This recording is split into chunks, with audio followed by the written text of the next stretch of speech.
A pregnant Native American woman was tied to a post, abandoned under the blazing sun while her unborn child kicked desperately inside her swollen belly. But when a poor farmer appeared on the horizon, what he did next would shake the very foundations of frontier justice. The rope bit into her wrists as blood trickled down her arms. Her breath came in ragged gasps, each one a prayer for the life she carried. The wooden post creaked in the wind, and vultures circled overhead like harbors of death itself.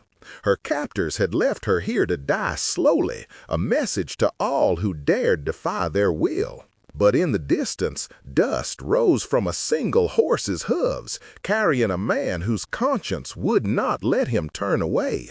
When faced with cruelty this savage, would you ride past to save yourself or risk everything for a stranger's life? The sun beat down mercilessly as sweat mixed with tears on her weathered cheeks, and in that moment of despair, one decision would echo across generations. 3 days earlier, Thomas McKinnon guided his plow through the stubborn earth of his meager homestead, his calloused hands gripping the worn handles as his aging mule strained against the harness. The 40-acre plot was all he owned in this world, carved from the wilderness with nothing but determination and an unshakable faith that hard work could overcome any hardship.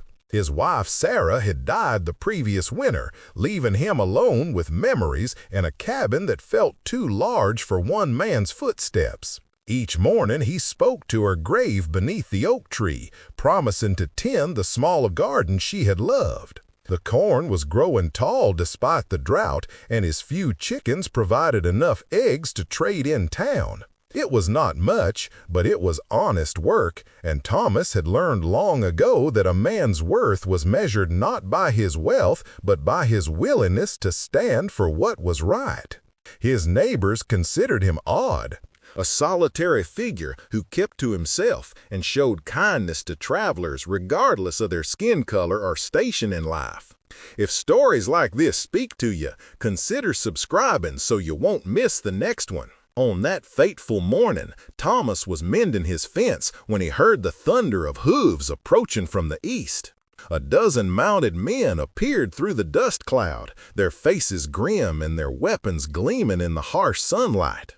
At their head rode Captain Morrison, a man whose reputation for cruelty had spread across 3 territories. Behind him, 2 soldiers dragged a young Native American woman whose hands were bound with coarse rope. Her traditional dress was torn and stained with blood, but her dark eyes burned with defiance, even as her swollen belly revealed the precious life she carried within. She couldn't have been more than 20 years old, with braided hair and skin the color of burnished copper. The soldiers threw her roughly to the ground near Thomas's property line, and Captain Morrison dismounted with the slow deliberation of a man who enjoyed his power. "You there, farmer," Morrison called out, his voice carrying the authority of federal law. "This savage murdered a cavalry sergeant near Fort Collins. We're taking her to stand trial, but we need to water our horses and rest before the final stretch." Thomas approached cautiously, his eyes fixed on the young woman who struggled to breathe despite her bonds. Something in her face reminded him of Sarah when she had carried their child, the one they had lost before it could draw breath. "She looks mighty sick," Thomas observed quietly, "and in her condition." Morrison's laugh was harsh as winter wind. "Don't let that fool you, old man. She's a killer, just like the rest of her kind. Cut down Sergeant Williams with a knife while he slept. The baby won't save her from the gallows." But as Thomas looked into the woman's eyes, he saw not the cold calculation of a murderer, but the desperate fear of a mother protecting her unborn child. When the soldiers moved to continue their journey, something inside Thomas's chest tightened like a fist around his heart. The woman's lips moved silently, and Thomas recognized the word even though he did not speak her language: water. Her tongue was swollen with thirst, and her skin had taken on the grayish pallor of someone close to collapse. Morrison noticed Thomas's attention and stepped closer, his hand resting on his pistol grip. "I'd stay clear of her if I were you, McKinnon. Indians are crafty, and a pregnant one is twice as dangerous. She'll play on your sympathies right up until she slits your throat." But Thomas had made his decision. He walked to his well and drew up a bucket of cool water, ignoring Morrison's warning glare. "Every creature deserves water," he said simply. "Even if she did what you say, that baby didn't choose its mother." When he knelt beside the woman and held the ladle to her lips, she drank gratefully, tears streaming down her cheeks. In that moment, Thomas saw not an enemy, but a human being in desperate need. Would you have shown the same mercy to someone accused of murder, or would fear have held you back? Morrison's face darkened with anger. "You're making a mistake, farmer. This squaw is a cold-blooded killer, and your kindness will get you nothing but trouble." Thomas stood slowly, his weathered hands steady despite the tension crackling in the air. "Maybe so, Captain, but my Sarah always said that kindness given freely comes back threefold. I can't see letting a pregnant woman suffer, regardless of what she might have done." The other soldiers exchanged glances, some looking uncomfortable with their captain's harsh treatment of the prisoner. Morrison remounted his horse with visible frustration. "Have it your way, McKinnon, but when this savage escapes and murders you in your sleep, don't come crying to the law for help." As the cavalry rode away, they left the woman tied to Thomas's fence post, claiming they would return for her after questioning other witnesses in town. Thomas waited until their dust cloud disappeared before cutting her bonds with his pocket knife. She collapsed into his arms, her strength finally given out after days of abuse and starvation. But his kindness would soon summon something far greater than gratitude. Thomas carried the woman to his cabin and laid her gently on Sarah's old bed, covering her with quilts his wife had sewn by lamplight during the long winter evenings. He heated water on the stove and prepared a simple meal of cornbread and milk, foods gentle enough for someone who had not eaten properly in days. As she ate, Thomas noticed the intricate beadwork on her torn dress and the silver bracelet on her wrist, signs that she came from a family of some importance among her people. When she tried to speak, her voice came out as a whisper, but Thomas understood enough to learn that her name was Ayana, which meant eternal blossom in her native tongue. She placed her hands protectively over her belly and shook her head when Thomas mentioned the murder charges, her eyes pleading for him to understand that the accusations were false.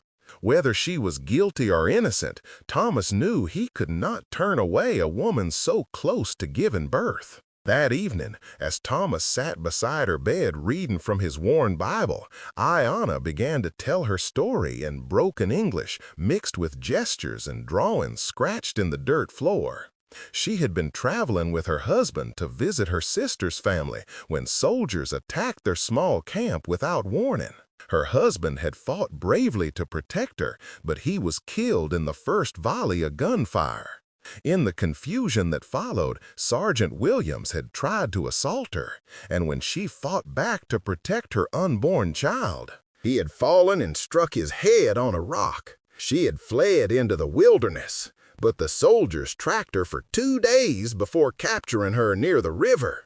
Morrison had decided that a dead sergeant needed a scapegoat, and a pregnant Indian woman was an easy target. As Ayana spoke, Thomas felt his heart break for this young woman who had lost everything while trying to protect the most precious thing in her world. He had seen enough of frontier justice to know that her story would never be heard in Captain Morrison's courtroom. The next morning brought unexpected visitors to Thomas's homestead. A group of townspeople, led by Mayor Harrison and Sheriff Collins, rode up to his cabin with grim expressions and drawn weapons. Behind them came several of Morrison's soldiers, their uniforms crisp and their faces set with determination. "McKinnon," Sheriff Collins called out, We know you're harboring that Indian woman. Morrison says you helped her escape her bonds and refused to cooperate with federal authorities. That makes you an accessory to murder." Thomas stepped onto his porch, his old hunting rifle cradled in his arms, not as a threat, but as a statement that he would not be intimidated. "I gave water to a thirsty woman and shelter to someone who needed it. If that's a crime, then I suppose I'm guilty." Mayor Harrison, a thin man with nervous eyes, shifted uncomfortably in his saddle. "Thomas, be reasonable. This woman killed a soldier. The army wants her back, and harboring a fugitive could cost you everything you've worked for. Turn her over, and we'll speak to Morrison about reducing the charges against you." From inside the cabin came the sound of Ayanna's labored breathing as another contraction seized her swollen body. Thomas had delivered enough calves and colts to recognize the signs of approaching birth, and he knew she could not be moved safely. "She's in labor," he announced quietly. "That baby's coming whether you like it or not, and I won't see a child born in chains." Captain Morrison rode forward, his patience clearly exhausted. "Enough of this nonsense, McKinnon. Hand over the prisoner, or we'll take her by force.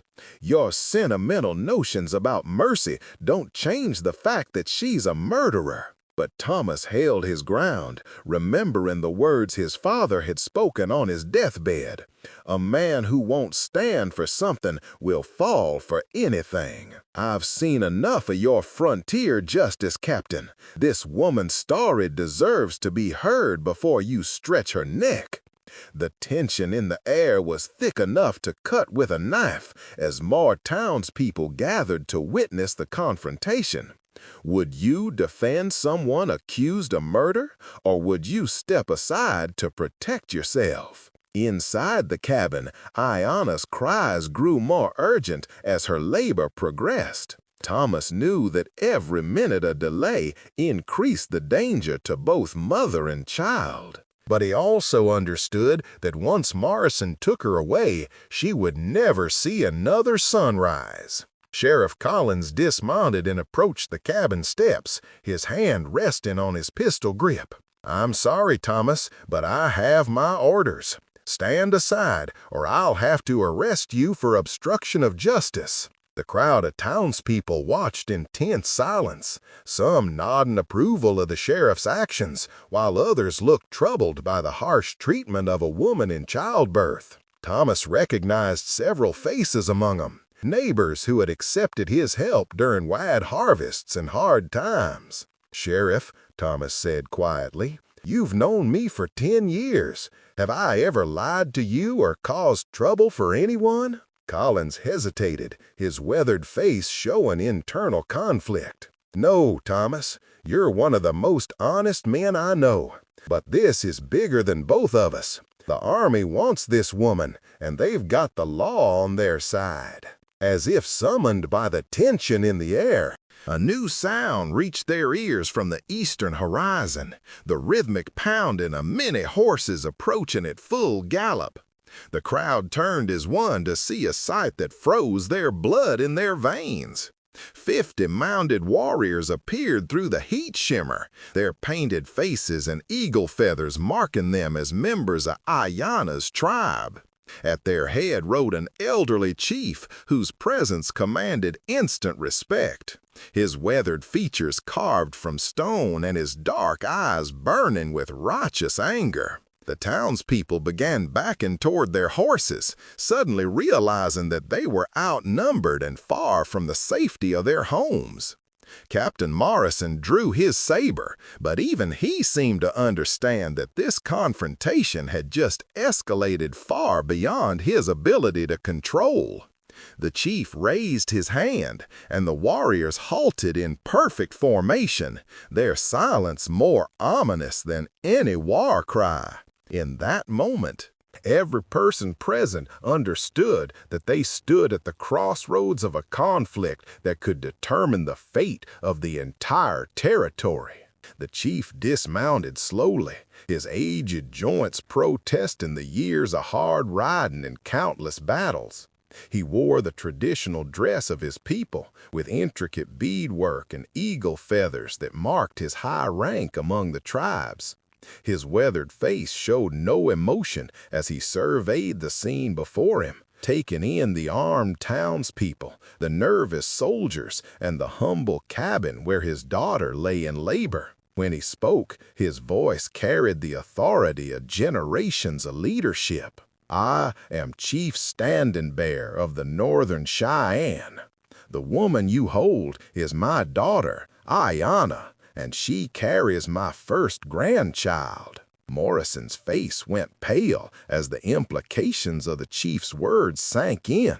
He had not simply captured a random Indian woman. He had seized the daughter of one of the most powerful chiefs on the northern plains. "Chief," Morrison said, "your daughter stands accused of murdering a federal soldier. She must face trial according to our laws." Standing Bear's eyes never left Morrison's face as he reached into a leather pouch at his side and withdrew a small object that gleamed in the afternoon sunlight. It was a military medal, the kind awarded to soldiers for exceptional bravery in combat. He held it up for all to see, and Morrison's expression changed from defiance to confusion. "This belonged to your Sergeant Williams," the chief said in perfect English, his voice carrying decades of hard-earned wisdom. "He gave it to my daughter's husband before your soldiers killed him. Williams was not murdered, Captain.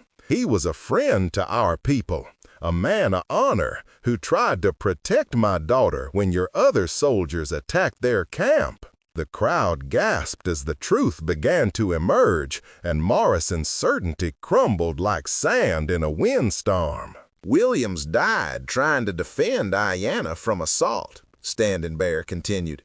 "The man who actually killed him stands among your soldiers now, hiding behind false accusations and a pregnant woman's desperation." From within the ranks of Morrison's men, a young private named Jenkins suddenly broke away and spurred his horse toward the tree line.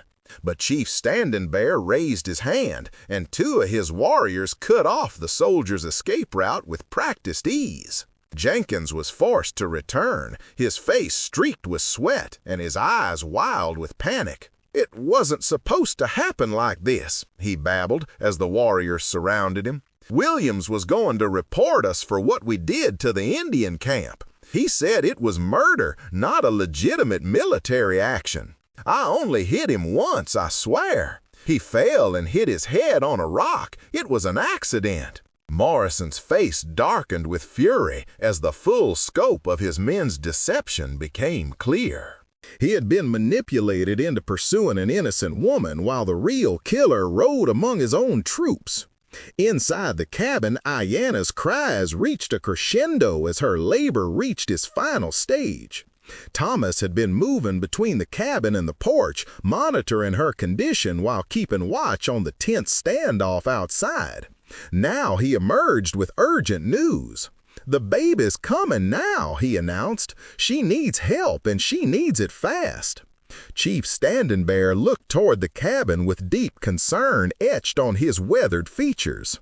His daughter was bringing his grandchild into a world filled with violence and mistrust, and he had spent days tracking her captors across hundreds of miles of dangerous territory.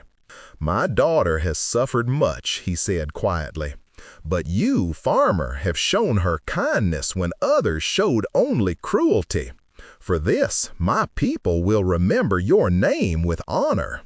Thomas felt the weight of the moment settling around him like morning mist. Everything that happened next would determine whether this encounter ended in bloodshed or understanding. Without hesitation, Thomas made a decision that would echo through the annals of frontier history. He set down his rifle and walked directly toward Chief Standing Bear, ignoring the nervous whispers of the townspeople and the clicking of weapons being readied for use. "Chief," he said with simple dignity, "your daughter needs the help of her own people now. But if you'll permit it, I'd like to assist in bringing your grandchild safely into this world."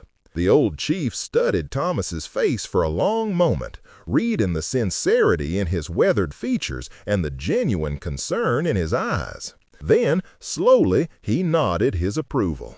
Together, the unlikely pair entered the cabin where Ayanna lay exhausted but determined to bring her child safely into the world. The contrast could not have been more striking. A poor white farmer and a powerful Cheyenne chief working side by side to help a woman in her greatest hour of need. The birth was difficult, as first births often are, but with Thomas's practical experience and the chief's knowledge of traditional medicines, they were able to guide Ayanna through the final stages of labor. As the sun began to set behind the western mountains, the cabin filled with the sound of a newborn's cry, strong and healthy despite the trauma his mother had endured. Ayanna wept with relief as she held her son for the first time, and Chief Standing Bear's stern features softened with grandfather's love as he looked upon his newest descendant. Thomas quietly prepared warm water and clean blankets, giving the family their first moments together while maintaining the practical support they needed. Outside, the crowd waited in tense silence, understanding that they were witnessing something far more significant than a simple birth. When Chief Standing Bear finally emerged from the cabin, his dignity intact but his heart clearly moved by what he had witnessed, the entire gathering held its breath. He walked slowly toward Captain Morrison, who stood rigid with the knowledge that his career and possibly his life hung in the balance. "Captain," the chief said in a voice that carried across the prairie like rolling thunder, "my daughter is innocent of the charges you have brought against her. Your own soldier has confessed to the crime, and the evidence supports her story. But more than this, she has been treated with cruelty and injustice that cries out to the spirits for vengeance." Morrison swallowed hard, understanding that he faced not just the anger of a father, but the righteous fury of a leader whose people had suffered countless injustices at the hands of men like him.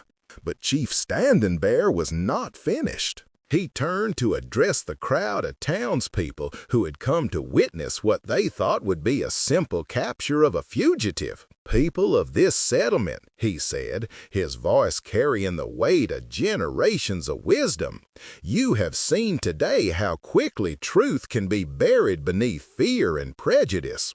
My daughter was condemned without trial, hunted like an animal, and left to die in the desert while carrying new life within her womb.